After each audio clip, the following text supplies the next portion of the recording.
Hi, this is Chris from Total Parts Plus, and today we have a 2011 Mazda CX-7 Diesel Sports, stock reference number 5349.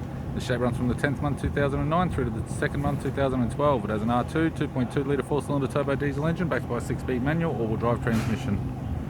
R2 2.2 litre 4-cylinder turbo diesel engine. We have the right-hand headlight. Left front aftermarket King's 20-inch alloy mag with an average tyre. Left power door mirror. Both left-hand doors appear to have no damage.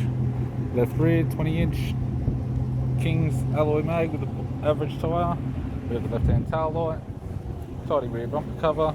Park sensor tight. Tailgate appears to have no damage. Right-hand tail light. Right rear 20-inch King's alloy mag with an average tyre.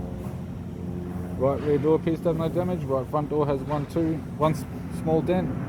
Right guard has 2 small dents. Right power door mirror and a right front 20-inch King's alloy mag with a good tyre.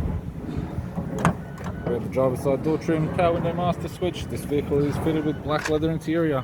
Manual type center console, 6-speed manual gear shifter, heated controls, 6-stack CD player, display cluster, interior mirror, courtesy lamp, left-hand sun visor, right-hand sun visor, instrument cluster, and a tidy 3-spoke leather steering wheel with cruise audio and phone buttons.